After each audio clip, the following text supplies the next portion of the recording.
Nous poursuivons notre visite du nouveau musée d'art de Nantes avec Claire Lebossé. Bonjour. Bonjour.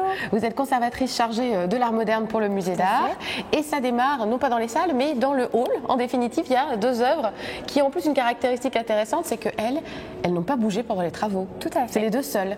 Exactement. Donc là, on commence avec l'escalier monumental, cette visite de la collection d'art moderne avec, comme vous le disiez, deux œuvres qui n'ont pas pu bouger. Tout simplement, elles étaient indéplaçables puisque ce sont deux œuvres qui sont devenues presque immobilières. Elles sont désormais fixées dans le mur. Vous avez à droite une toile peinte par Hippolyte Berthaud en 1910 qui s'appelle La Bretagne travailleuse, qui en fait était une commande au moment de l'ouverture du musée, au début du siècle, du XXe siècle.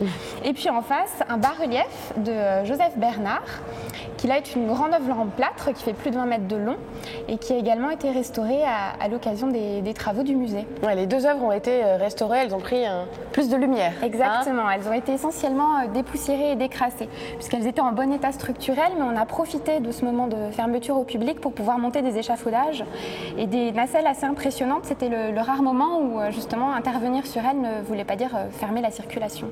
Elles ont surveillé le bon déroulé des travaux, c'est ça, pendant 6 ans. Elles ont veillé au grain et elles en sont ressorties encore plus lumineuses. Bon, on va poursuivre la visite justement là avec ces salles qui nous appellent. Alors on avait dit pas de grande exposition pour l'inauguration du musée d'art et pourtant il y en a une quand même ici à l'étage de l'art moderne avec Jean-Jacques Le Bel. Exactement, donc c'est une des premières présentations de la collection de Jean-Jacques Le Bel au musée d'art de Nantes, plus précisément du fonds de dotation Jean-Jacques Le Bel puisqu'il a créé une structure pour accueillir déjà 930 pièces. Ici on n'en présente pas du tout 930, ça ce sera une grande expo en 2020. On présente une cinquantaine d'œuvres qui montrent les liens entre Jean-Jacques Le Bel, cet artiste, qui a notamment un des premiers importateurs du happening en Europe et qui a aussi fédéré beaucoup de rassemblements d'artistes. Donc on montre les liens entre Jean-Jacques Le Bel et les artistes de sa collection qui sont en fait des amis.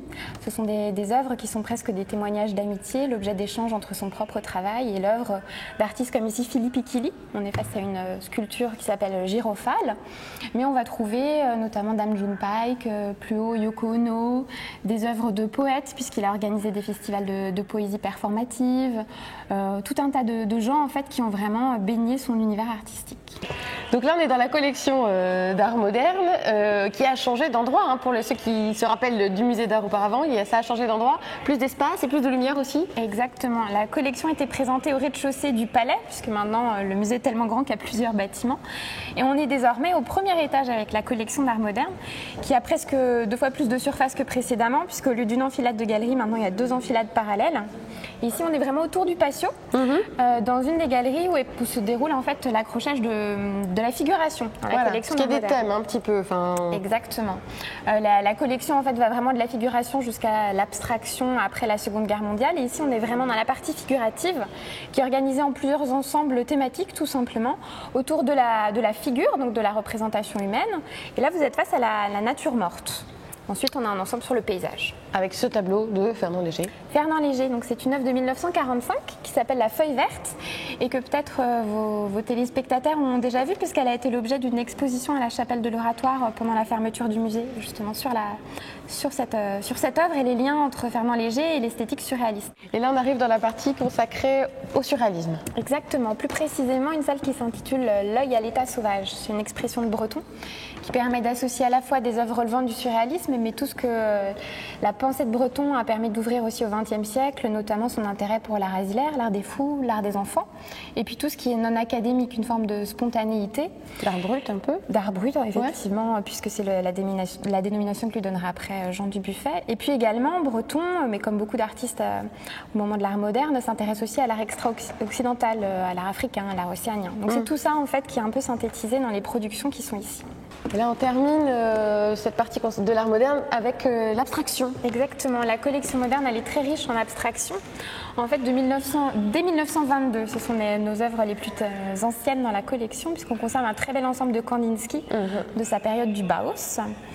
11 pièces en fait qui ont été réalisées entre 1922 et 1933 et que vous pouvez voir dans cette salle. Kandinsky est particulièrement important aussi puisque c'est en fait la pierre angulaire qui ensuite a donné un axe pour la politique d'acquisition au musée et qui explique aussi la richesse de notre collection après la Seconde Guerre mondiale puisque vous pouvez poursuivre ensuite la visite en allant dans la grande galerie d'art moderne. On va y aller. Justement, parce que alors là, ils sont là, les Kandinsky, hein, c'est ça? Exactement. Et puis, une fois qu'on passe cette porte... Et une fois qu'on passe cette porte, on a passé la Seconde Guerre mondiale. Ouais. Et on arrive face à une galerie où on présente à la fois la gestualité. Ici, vous avez une grande œuvre de Soulages de 1974. Et l'abstraction géométrique qui va également se développer, se redévelopper pour être précis, puisqu'elle existe déjà avant-guerre. Notamment très fortement à partir des années 50 sous l'influence de l'op art et du cinétisme. On redécouvre la collection d'art moderne du musée d'art. Merci en tout cas à vous de nous avoir fait cette visite en exclusivité. Et puis vous allez pouvoir en profiter très bientôt. Merci. Merci. Et ça s'active derrière nous pour vous préparer un week-end inaugural d'exception. Le collectif BIM est en train de s'entraîner derrière nous. Il va vous surprendre tout le week-end à l'extérieur et à l'intérieur du musée. Ouverture des portes au public vendredi à 19h. Et c'est gratuit tout le week-end jusqu'à dimanche 19h avec des nocturnes le vendredi et le samedi. N'hésitez pas à venir y faire un tour pour redécouvrir le musée d'art de Nantes. Excellente soirée sur Télé Nantes et à très bientôt.